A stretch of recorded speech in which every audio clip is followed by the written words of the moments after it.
Hey, hello. Balik lagi di channel Spoiler Moon dan kita akan lanjutkan lagi kisah hidup Fang Yuan. Di part sebelumnya, Fang Yuan diajak Huo Tianmo untuk kembali ke dataran utara. Mengapa begitu? Karena sebelumnya, leluhur Suehu menjarah markas aliansi zombie dataran utara. Lalu menanggapi permintaan dari Huo Tianmo, Fang Yuan pun menerimanya dengan senang hati. Lagi pula, menurut Fang Yuan ini adalah kesempatan yang bagus untuk mengeksplorasi parit bumi. Syukur-syukur kalau nanti dia punya kesempatan untuk mendapatkan bagian dari warisan yang mungkin bisa membawanya kepada kebangkitan kembali. Maka, Fang Yuan tidak mau melewatkan kesempatan ini dan ikut kembali ke dataran utara bersama dengan Huo Tianmo. Kemudian, di akhir cerita part kemarin dikatakan bahwa Fang Yuan diberikan token dengan hak tertinggi, di mana dia bisa dengan bebas meninggalkan kota aliran kegelapan, ataupun dia juga bisa mengakses ruang harta serta ruang-ruang lainnya. Intinya, Fang Yuan itu benar-benar dimanja oleh Huo Tianmo. Meskipun apa yang Huo Tianmo lakukan itu memiliki maksud terselubung, yaitu mengharapkan Fang Yuan untuk menyempurnakan Gu Immortal Pemikiran Bintang serta untuk mendapatkan kesetiaan dari Fang Yuan. Nah, tentu saja Fang Yuan tidak akan mungkin setia begitu saja dengan Huo Tianmo. Dan apa yang akan terjadi berikutnya? Mari kita akan sambung lagi kisah hidup Fang Yuan di part 189. Tiba-tiba terdengar suara ledakan keras dari ruang rahasia di dalam kota aliran kegelapan. Samar-samar terlihat di sana, Fang Yuan kembali muntah darah. Sialan, gagal lagi. Bahkan kali ini hasilnya jauh lebih rendah daripada yang sebelumnya. Baru 30% aku menyempurnakan dan sekarang malah sudah gagal. Wajah Fang Yuan tampak masam. Meskipun keberuntungan Fang Yuan itu bagus dan ada di atas rata-rata, namun rupanya itu masih belum cukup untuk membantunya dalam proses penyempurnaan. Fang Yuan menghela nafas panjang. Dia mulai berpikir bahwa lebih baik dia mengambil warisan di dalam parit bumi daripada dia terus-terusan gagal seperti ini. Meskipun Gu Pemikiran Bintang peringkat 6 itu dapat membawa dampak besar dalam perjalanannya, namun rupa-rupanya menyempurnakannya juga bukan hal yang mudah. Semakin banyak Fang Yuan gagal, maka semakin banyak dia akan berhutang pada Huo Tianmo. Dan yang jelas itu pasti akan merugikan. Selain itu, meski Fang Yuan memiliki kebebasan untuk pergi kemanapun yang dia mau, namun sesungguhnya Fang Yuan sendiri juga selalu diawasi. Tentu, hal ini adalah pengaturan dari Huo Tianmo. Fang Yuan cukup frustasi dengan kondisinya sekarang. Dia masih belum berhasil menyempurnakan Gu Pemikiran Bintang, padahal dia sudah 4 kali melakukan percobaan penyempurnaan. Kemudian, karena hal itu, ada dorongan dalam diri Fang Yuan untuk kemudian pergi ke dalam parit bumi, memanfaatkan kesempatan yang ada sekarang untuk mencari warisan yang ia damba-dambakan. Namun, Fang Yuan sendiri tahu bahwa tergesa-gesa akan berakhir sia-sia. Akhirnya, Fang Yuan memilih untuk mengurung diri di tempat itu selama beberapa hari. Sampai akhirnya dia mendapatkan kabar bahwa Huo Tianmo dan yang lainnya sudah mulai bergerak untuk kemudian menyerang aliansi pegunungan bersalju. Ini adalah waktunya, gumam Fang Yuan sambil menyeringai. Jadi sudah 2 hari Huo Tianmo pergi dan Fang Yuan kali ini keluar dari ruang rahasia. Dia langsung berjalan menuju ruang penyimpanan. Di luar ruang rahasia terdapat 2 orang zombie abadi peringkat 6 yang ditempatkan untuk menjaga Fang Yuan. Namun setelah keluar, Fang Yuan berjalan seolah tidak menghiraukan mereka. Melihat hal ini, kedua zombie abadi itu buru-buru mengejar Fang Yuan. "Tuan Xing Xiangzi, apakah Anda telah berhasil menyempurnakan Gu Pemikiran Bintang?" tanya salah seorang penjaga itu. "Diamlah, jangan ganggu aku," jawab Fang Yuan dengan ketus. Mendengar itu, keduanya menjadi geram. Andai saja bukan karena permintaan dari Huo Tianmo, mereka berdua pasti tidak akan mau menjaga Fang Yuan. Apalagi, selama ini Fang Yuan selalu menunjukkan sisi yang sangat menyebalkan. Pada akhirnya, perintah pemimpin itu mutlak. Jadi mereka hanya bisa menjaga Fang Yuan sesuai dengan instruksi. Setelah mereka terus mengikuti Fang Yuan, sampailah mereka di ruang penyimpanan. Ya, melihat temperamen dan tempat yang sedang dituju oleh Fang Yuan, maka keduanya dapat langsung menyimpulkan bahwa penyempurnaan dari Fang Yuan telah gagal. Karena itu, Fang Yuan mungkin mau datang ke tempat ini untuk mencari bahan di dalam ruang penyimpanan. Kemudian, di depan ruang penyimpanan terdapat seorang zombie abadi lagi. Dia menyapa dan segera maju memberikanku informasi yang berisikan daftar material yang ada di dalam ruang penyimpanan ini. "Tuan Xing Xiangzi, Anda dapat mengambil material apapun yang Anda inginkan. Pemimpin sudah memberitahu kami bahwa Anda cukup menulisnya saja dan kami akan mengambilkannya. Anda tidak perlu khawatir," kata zombie abadi yang menjaga ruang penyimpanan. Mendengar perkataan dari zombie abadi ini, hal itu membuat wajah Fang Yuan semakin masam. "Khawatir? Siapa yang khawatir? Aku baik-baik saja." Saat ini, Fang Yuan tampak berantakan. Pakaian dan rambutnya acak-acakan. Dia juga tampak gelisah. Melihat penampilan ini saja, semua orang juga bisa tahu bahwa kondisi Fang Yuan sedang tidak baik-baik saja. Saat ini Fang Yuan mulai membaca informasi yang ada di tangannya, tapi dia terlihat tidak menemukan apa yang dia cari. Kemarahannya pun terus meningkat. "Sialan!" Fang Yuan meremas informasi itu sampai hancur. Lalu dia tampak berpikir dan bergumam, "Sialan, mengapa masih saja gagal? Sial, ini sudah 4 kali, tapi mengapa belum ada titik cerah? Sialan, surga benar-benar terkutuk." Mendengar hal ini, para penjaga Fang Yuan semakin yakin kalau kondisi Fang Yuan saat ini sedang tidak baik-baik saja. Lalu, mereka sedikit menjaga jarak dan memberi ruang untuk Fang Yuan. "Sialan, apa benar-benar tidak ada metode lain? Haruskah aku menggunakan metode ini?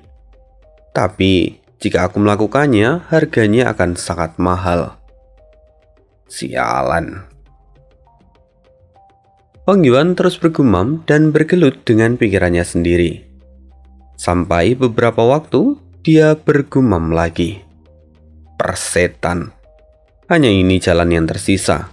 Aku akan mempertaruhkan segalanya. Kali ini pasti bisa. Ya, aku yakin pasti bisa." Fang Yuan tiba-tiba menatap para zombie abadi itu dan berkata, "Aku sudah memutuskan. Kalian berkemaslah dan ikuti aku ke dalam parit bumi." Mendengar itu, para penjaga Fang Yuan seperti tersambar petir di siang bolong. "Memasuki parit bumi? Tapi, Tuan, mengapa kita harus pergi ke sana? Jika itu masalah material abadi yang sedang kau inginkan, kami bisa menyediakannya. Anda tidak perlu mempertaruhkan nyawa seperti ini," kata salah seorang penjaga. Tapi Fang Yuan menggerutu. "Memangnya apa yang kau mengerti? Material abadi yang kucari tidak ada di sini." Kedua pengawal menjadi masam. Namun Tuan, parit bumi adalah tempat yang berbahaya. Kami diminta memastikan keamanan Anda. Jika terjadi sesuatu di parit bumi, lantas bagaimana kami bisa menjelaskannya pada pemimpin? Tolong jangan mempersulit kami. Tapi Fang Yuan bahkan tidak peduli dengan kondisi mereka. Kesulitanmu adalah urusanmu, tidak ada hubungannya denganku. Aku hanya butuh memperbaiki gu pemikiran bintang. Mendengar itu, ketiga zombie abadi yang ada di sana hanya bisa menghela nafas panjang dan tampak kewalahan. Lalu, penjaga ruang penyimpanan bertanya, "Tuan, sebenarnya material apa yang Anda butuhkan?" "Aku butuh lendir bintang malam siput bumi."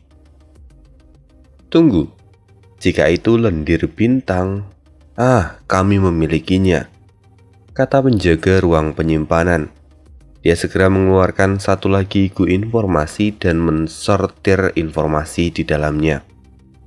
Setidaknya ada 7 drum lendir bintang.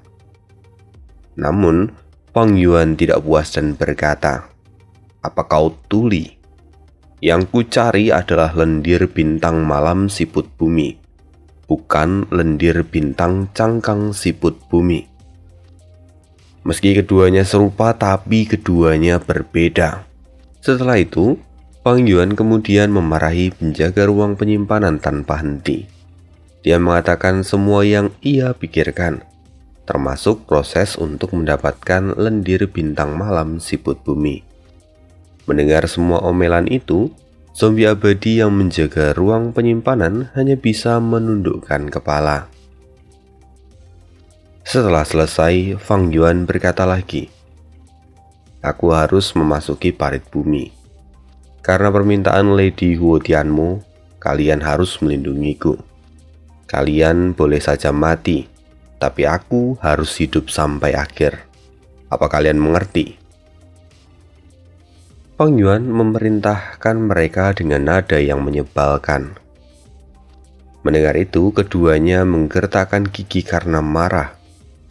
Jika bukan perintah dari Huo Tianmu, keduanya pasti sudah mengajar Fang Yuan.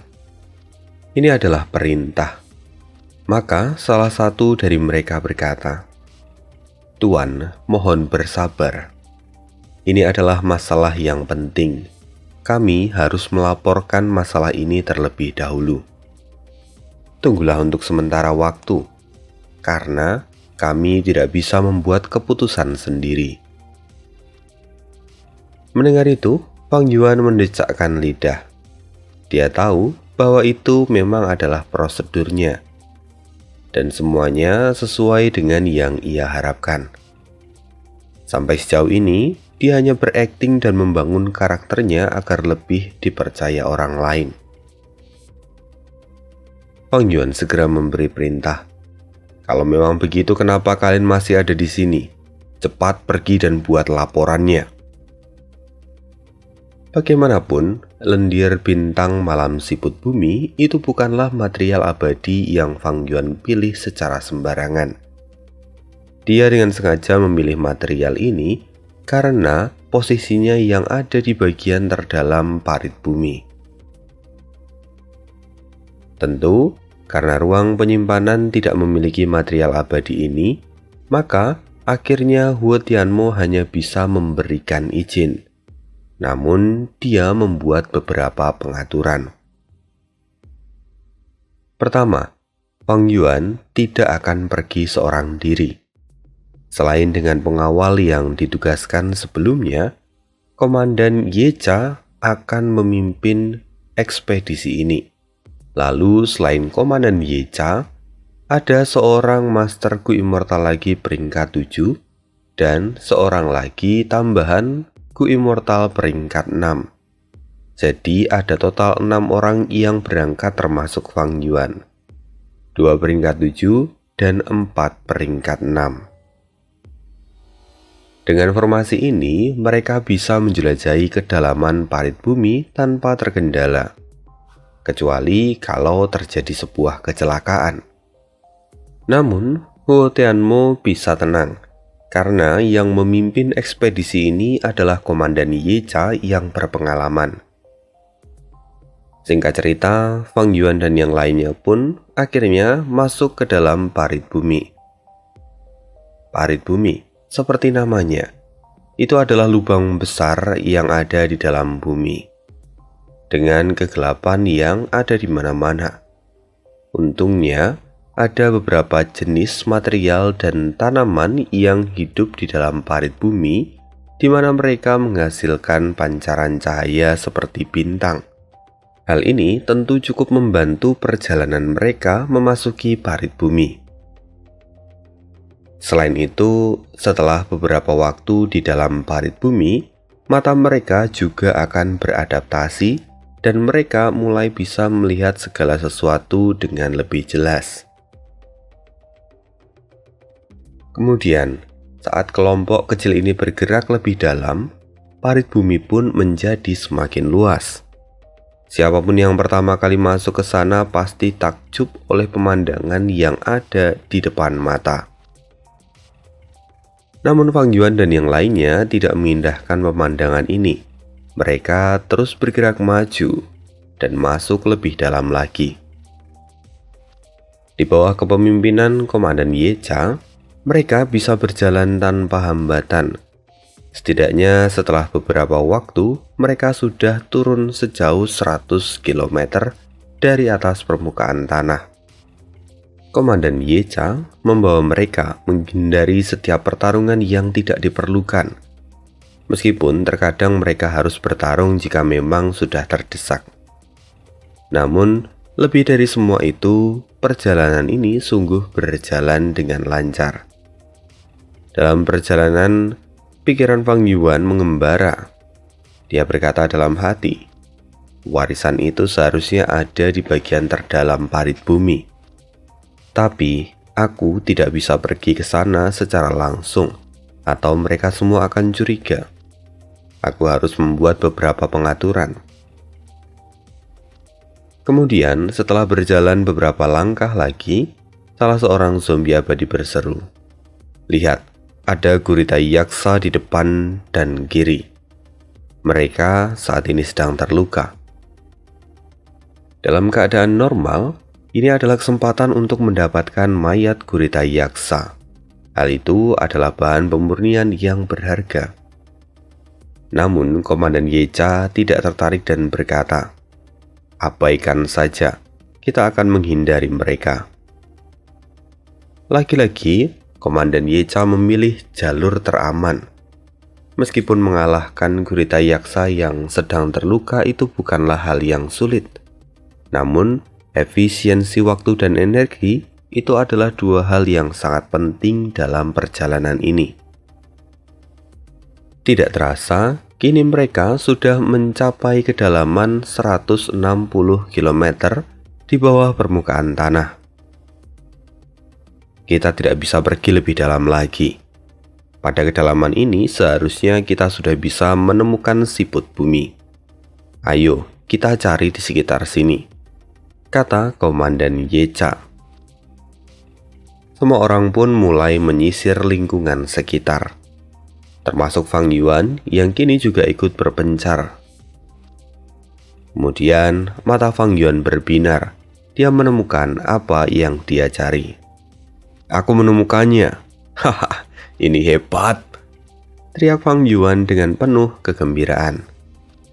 Segera yang lainnya pun berkumpul ke tempat Fang Yuan. "Bagus.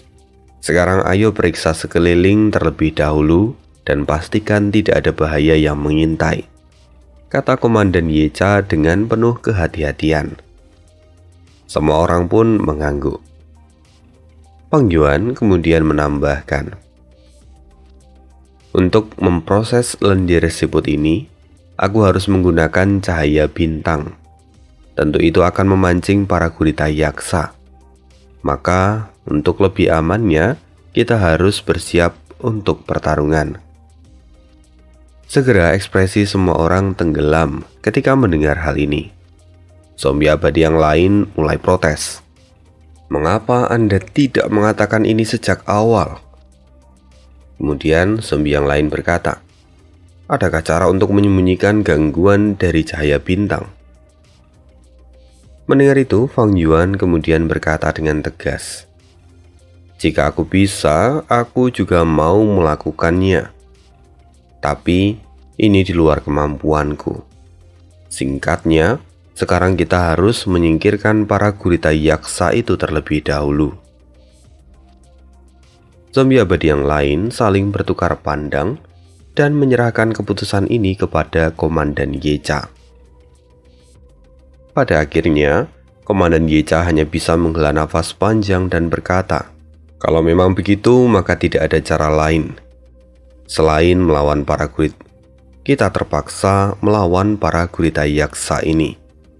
Sekarang aku akan pergi memeriksa sekitar. Kalian tunggulah di sini dulu." Kali ini, Komandan Naga Yecha melakukan pengintaian secara pribadi, agar dia tidak melewatkan informasi apapun. Setelah memeriksa sekitar, dia menemukan ada 8 gurita yaksa di tingkat binatang buas kuno peringkat 6. Kemudian, ada 1 raja gurita yaksa yang berada di peringkat binatang buas kuno terpencil, atau setara dengan Gu Immortal peringkat 7. Segera Komandan Yecha membagi tugas untuk pertarungan kali ini. Semua zombie abadi mendapatkan porsinya masing-masing. Sementara, Fang Yuan cukup menunggu saja. Dia tidak perlu melakukan apapun. Kemudian, pada akhirnya pertarungan pun dimulai. Kerjasama dan koordinasi yang dipimpin oleh Komandan Yecha dapat dengan mudah menghabisi para gurita yaksa. Sungguh itu adalah pertarungan yang menunjukkan kualitas dari Komandan Yecha sebagai seorang jenderal perang. Setelah selesai, Fang Yuan diminta untuk memulai memanen lendir bintang malam siput bumi yang ada di sana. Ukuran siput bumi sangatlah besar, bahkan dia lebih besar daripada ikan paus. Kemudian, saat dia mulai merasa terganggu, maka siput bumi akan masuk ke dalam cangkang seperti siput pada umumnya. Sementara Fang Yuan, dia tidak peduli dengan apapun itu. Dia langsung menggunakan cambuk cahaya bintang untuk mengekstrak lendir dari dalam tubuh siput bumi. Setelah selesai mengekstrak semua isi lendir siput bumi yang ada di sekitar sana, mereka kembali melanjutkan perjalanan. Tentu sebenarnya Fang Yuan memanfaatkan momen ini untuk mengumpulkan sebanyak mungkin lendir bintang malam siput bumi. Kali ini mereka kembali berpindah dan masuk lebih dalam. Tentu di sepanjang perjalanan, mereka juga bertemu dengan gurita yaksa dan para binatang buas yang lain. Sampai pada akhirnya, mereka berhenti saat salah satu zombie abadi merasakan ada sekitar 30 gurita yaksa di depan. Itu adalah jumlah yang tidak bisa mereka atasi. Sejujurnya, Fang Yuan tahu bahwa tempat itu sepertinya menyimpan sesuatu karena jumlah gurita yaksanya terlalu banyak. Tapi dia tidak bisa meminta semua orang untuk masuk ke sana. Karena itu, mereka semua mengikuti keputusan Komandan Yecha untuk berbelok ke arah yang lain. Sampai pada akhirnya, mereka menemukan satu tempat yang potensial. Di sana, tidak terlalu banyak gurita yaksa, namun sebaliknya terdapat banyak siput tanah. Melihat itu mereka semua sangat bahagia dan bersiap untuk bertarung. Fang Yuan sebenarnya agak kecewa kalau semua berjalan terlalu mulus. Bagaimanapun, dia harus mencari kesempatan untuk menelusuri parit bumi ini. Fang Yuan menghela nafas panjang, dan dia kembali melihat puluhan siput bumi yang ada di depannya. Tapi, mata Fang Yuan tertarik pada sesuatu yang ada di antara para siput bumi itu. Dia menemukan alasan mengapa tidak banyak gurita yaksa yang tinggal di tempat ini. Sepintas mungkin tempat ini terlihat lebih aman, Namun, semua itu adalah kesalahan dalam melakukan penilaian. Menurut Fang Yuan, tempat ini bahkan jauh lebih berbahaya daripada tempat-tempat sebelumnya. Ini adalah sebuah kesempatan. Fang Yuan tanpa ragu terbang dan berkata, "Baiklah, karena tempat ini cukup aman, aku akan mulai mengekstrak. Kalian lindungi aku." Zombie yang lain mengangguk. Namun, Komandan Yecha merasakan sebuah kejanggalan di tempat ini.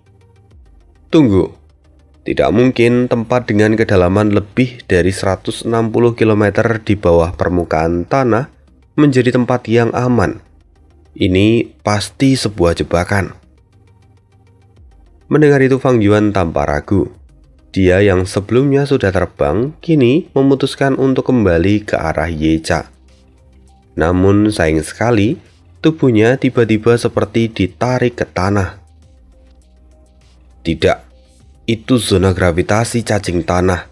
Mereka sangat suka bersembunyi dan melakukan penyergapan dadakan, teriak Komandan Yecha.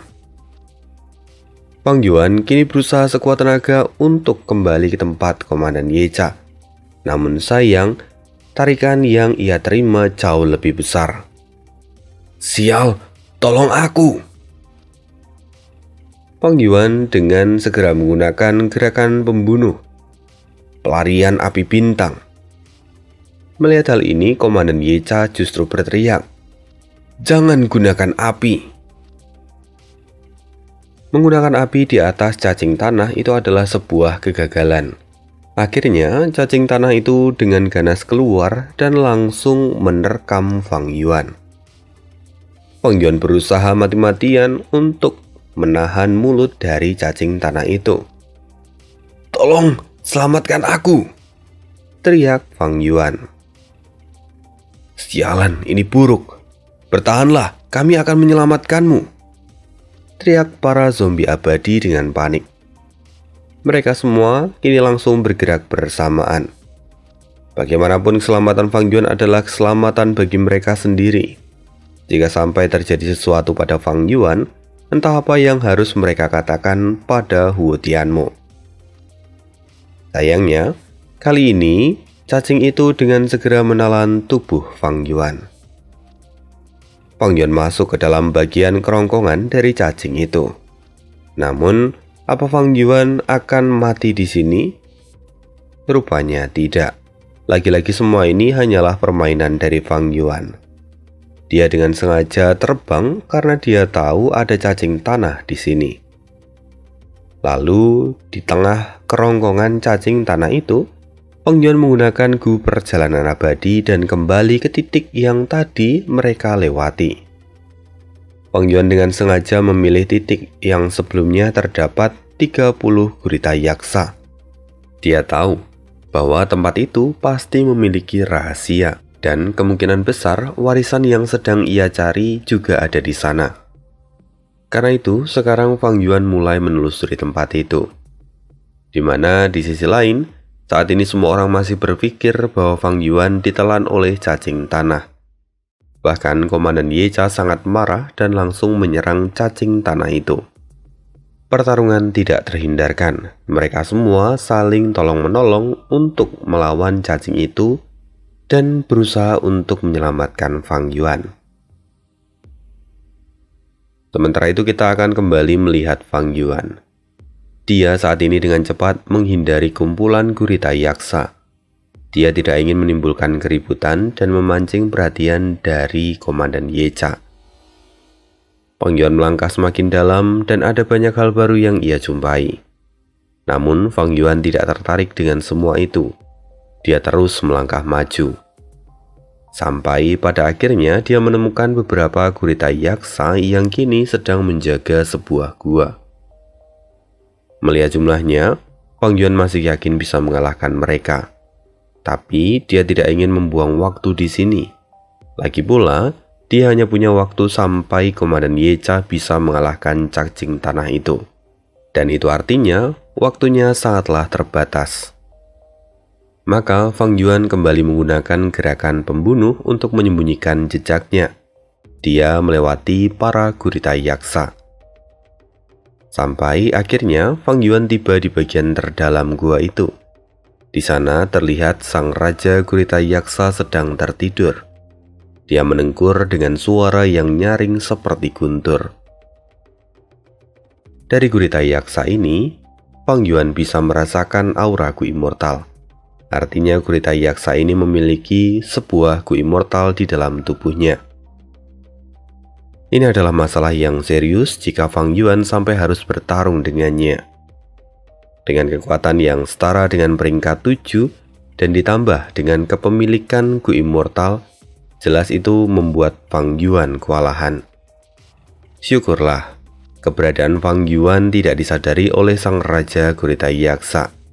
Jadi, Fang Yuan kembali melanjutkan penelusuran di tempat itu. Namun sayang, setelah mengelilingi ruangan di dalam gua itu, Fang Yuan tidak bisa menemukan apapun. Dia mulai bertanya-tanya, bagaimana cara dari aliansi zombie dataran utara yang ada di kehidupan sebelumnya bisa menemukan warisan di tempat ini. Fang Yuan mengerutkan kening. Setelah beberapa saat, Fang Yuan masih tidak menemukan apapun, kecuali ada satu tempat yang belum dia periksa. Fang Yuan mengerutkan keningnya. Dia sadar, benar dia memang melewatkan satu tempat yang belum dia periksa.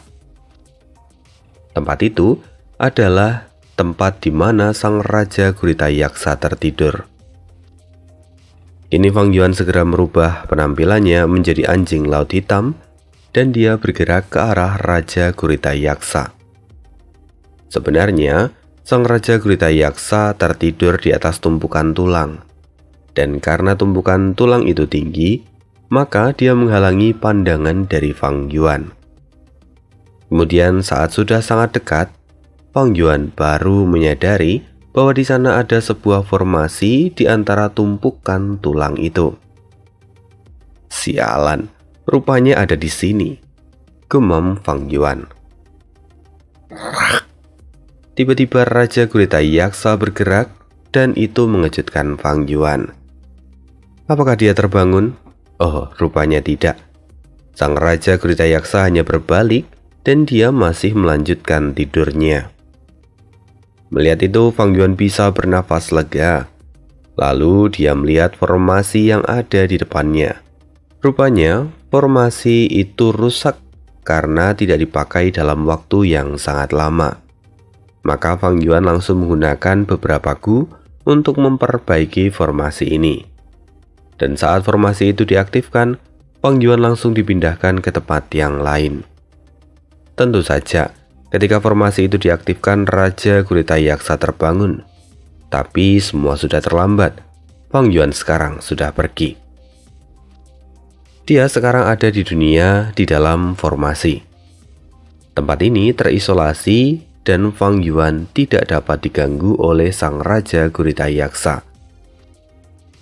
Akhirnya aku menemukan tempat tersembunyi ini. Gua harap ini adalah tempat yang benar, kata Fang Yuan yang kini tampak gembira. Dia segera memeriksa lokasi sekitar. Sejauh mata memandang, Fang Yuan bisa melihat bahwa ada banyak sekali material abadi yang tumbuh subur. Alasannya mungkin karena tanah di tempat ini adalah tanah pasir ungu. Dari yang Fang Yuan ketahui, tanah pasir ungu adalah salah satu jenis tanah yang sangat subur. Melihat semua ini, Fang Yuan hanya bisa terpukau. Jika dia mengambil semua bahan ini, maka dia tidak akan lagi kesulitan dalam masalah keuangan.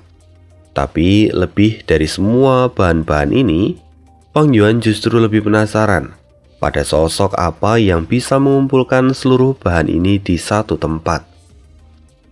Faktanya mengumpulkan semua bahan seperti ini bukanlah perkara yang mudah.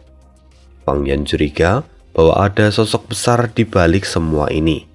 Mungkin itu adalah organisasi yang sangat-sangat besar. Tempat ini sangat menggoda. Fang Yuan sayangnya tidak bisa memanen semuanya karena waktunya terbatas. Fang Yuan harus menemukan tujuan utamanya terlebih dahulu, warisan yang dapat menghidupkan dia kembali. Setelah itu Fang Yuan mulai berkeliling dan tidak ada petunjuk apapun. Malahan dia merasa ada yang salah di sepanjang jalan. Ada yang tidak beres. Fang Yuan berhenti dan kemudian dia memeriksa lagi. Tidak, ini benar-benar tidak beres. Ini terlalu damai untuk tanah yang begitu kaya. Ini sungguh mencurigakan, gemam Fang Yuan. Memang pada umumnya, semua tumbuhan ini akan bersimbiosis dengan binatang buas yang lain agar bisa terus berkembang. Namun, di tempat ini bahkan lalat pun tidak ada. Menyadari semua itu, Fang Yuan akhirnya mendarat di atas tanah. Dia kemudian mengambil segenggam rumput juru tulis. Namun alangkah terkejutnya dia saat melihat rumput itu layu dengan sangat cepat. Padahal sebelum dia mencabut rumput itu sangatlah segar. Dan hal mengejutkan yang lain menyusul saat rumput itu berubah menjadi debu pasir ungu yang kemudian jatuh dari genggaman tangan Fang Yuan. Apa yang terjadi? Mata Fang Yuan terbelalak. Dia mulai mengambil material abadi yang lain dan hasilnya sama saja. Aneh. Mengapa semuanya berubah menjadi pasir ungu? Fang Yuan kemudian menendang material abadi yang lain, dan saat mereka ada di udara, semuanya berubah menjadi pasir ungu. Kegelisahan di hati Fang Yuan meningkat. Formasi ini benar-benar aneh. Sepertinya aku harus segera mencari warisan itu dan meninggalkan tempat ini, gemam Fang Yuan. Segera Fang Yuan mulai pergi menuju pusat formasi. Sepanjang perjalanan, dia terus mengamati lingkungan yang ada di dalam formasi itu. Sampai setelah beberapa waktu, Fang Yuan mulai melihat adanya beberapa binatang buas kuno seukuran bukit kecil yang tergeletak di tanah. Fang Yuan segera mendarat. Kebetulan yang ada di depan Fang Yuan adalah kura-kura esensi tersembunyi. Fang Yuan sebelumnya sudah melawan kura-kura ini dan dia memiliki cangkang yang begitu keras. Setelah Fang Yuan amati, kura-kura ini sudah lama mati. Bahkan dagingnya kini sudah menyusut hingga hanya tersisa tulang dan kulit. Meskipun binatang buas ini sudah mati sejak lama, namun nilai dari bagian tubuhnya masih sangat bagus, terutama bagian cangkang. Sekarang, Fang Yuan mencoba untuk memegang cangkang kura-kura itu. Tapi sayang, cangkang kura-kura yang seharusnya sangat keras tiba-tiba patah dengan mudah. Dia sangat rapuh, hingga akhirnya potongan cangkang itu pun berubah menjadi debu pasir ungu. Melihat ini, Fang Yuan kembali mengerutkan keningnya. Fang Yuan lalu memutuskan untuk terbang lagi. Semakin jauh, dia menemukan semakin banyak binatang buas kuno yang terbengkalai di atas tanah. Namun setelah beberapa kali percobaan, Fang Yuan tetap mendapatkan hasil yang sama. Semua yang ia pegang berubah menjadi debu pasir ungu. Ruangan di sini sangat luas. Aku sudah terbang begitu lama tapi aku belum menemukan pusat formasinya. Fang Yuan kini mulai tampak kesulitan. Siapa sebenarnya yang membuat semua ini? Bagaimana dia bisa mengumpulkan begitu banyak sumber daya dan binatang buas dari kelima wilayah? Apakah ini adalah karya dari Yang Mulia Abadi atau Yang Mulia Iblis peringkat 9? Fang Yuan sendiri mulai menebak-nebak. Sambil berpikir, Fang Yuan terus bergerak maju. Selang beberapa waktu kemudian, dia akhirnya menemukan pusat dari formasi ini. Tempat itu dikelilingi oleh bangkai binatang buas kuno terpencil dari segala arah. Seolah mereka semua selama hidup berusaha mencapai pusat formasi ini. Atau mereka justru dengan sengaja ditata dan disusun seperti ini untuk menyempurnakan formasi besar ini. Memang kemudian ada beberapa kemungkinan, yang mana itu membuat Fang Yuan tampak ragu. Kemudian, saat Fang Yuan sudah semakin dekat, kali ini dia merasakan sesuatu, dan dia kemudian turun. kali ini berbeda dengan sebelumnya. Fang Yuan bisa merasakan aura yang keluar dari tubuh mayat-mayat itu. Tunggu, mayat ini masih memiliki aura. Jangan bilang padaku. Fang Yuan mengulurkan tangan dan kemudian menyentuh sayap binatang buas kuno terpencil yang ada di depannya. Rupanya, kali ini responnya berbeda dan sayap itu masih tetap kokoh. Tidak ada yang berubah menjadi debu pasir ungu. Menyadari itu, mata Fang Yuan menyala. Tidak mungkin, aku masih bisa memanen bahan-bahan ini. Kegembiraan meluap-luap dari mata Fang Yuan. Bagaimanapun, dia sudah melakukan perjalanan yang panjang, tapi dia belum mendapatkan keuntungan apapun.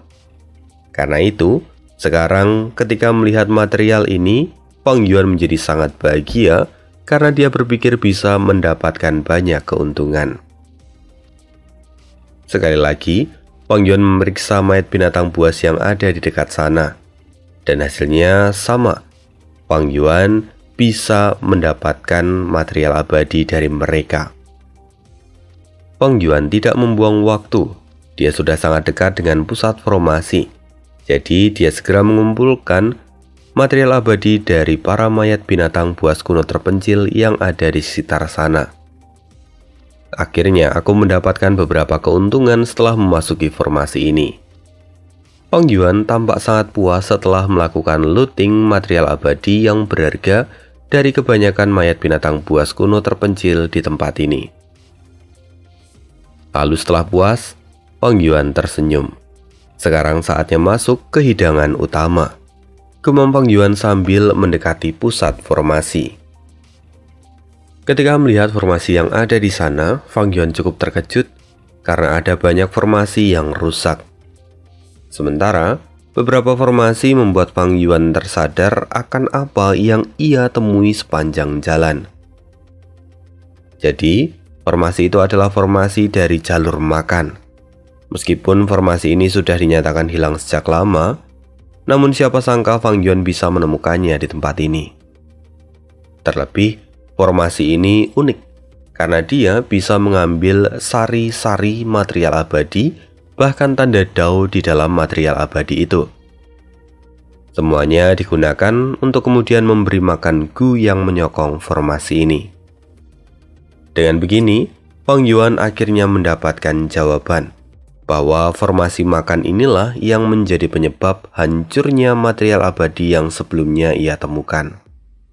Maka tidak heran, setiap material abadi yang Fang Yuan temukan, banyak yang kemudian berubah menjadi debu pasir ungu, karena saripatinya sudah diambil semua. Meskipun pada bagian akhir, Fang Yuan menemukan binatang buas kuno terpencil, di mana sepertinya untuk memakan binatang buas kuno terpencil itu memerlukan waktu yang jauh lebih lama. Maka tidak heran kalau Fang Yuan kemudian bisa memanen semua material abadi dari binatang buas kuno terpencil di sepanjang jalan. Sekarang Fang Yuan tidak bisa berhenti di situ. Dia kembali mencari informasi yang tersisa di dalam formasi besar ini. Kemudian, di sana dia menemukan sebuah formasi bayangan, di mana formasi ini berfungsi untuk melindungi dan menahan kehancuran dari formasi utama. Semakin Fang Yuan mendalami formasi ini, semakin dia terkejut. Formasi ini bukan formasi biasa, tapi formasi ini adalah formasi berlapis-lapis dan jumlahnya pun sangat banyak. Fang Yuan semakin yakin bahwa pembuat formasi ini pastilah memiliki pencapaian di tingkat yang sangat tinggi. Bahkan menurut perhitungan kasar Fang Yuan, formasi ini saja terdiri lebih dari 30 lapisan pada masa jayanya. Semakin Fang Yuan menyelami, semakin dia terkejut akan formasi ini. Namun terlepas dari apapun itu, hal yang lebih penting yang harus Fang Yuan lakukan. Akhirnya, dia menemukan sebuah formasi dari jalur kebijaksanaan. Formasi ini hampir tidak berbentuk lagi, hanya sebagian kecil yang masih tersisa. Jujur saja, mustahil untuk Fang Yuan untuk memperbaikinya. Namun di dalam formasi ini terdapat sebuah gu dari jalur kebijaksanaan dengan kesadaran yang saat ini sedang tertidur. Fang Yuan tidak membuang-buang waktu. Dia segera menggunakan pencarian jiwa untuk melihat isi jiwa dari dalam gu itu. Dari dalam pencarian ini, Fang Yuan akhirnya menemukan kenangan dari pemilik formasi ini. Nah, sekian video hari ini. Terima kasih dan see you again di next video. Bye.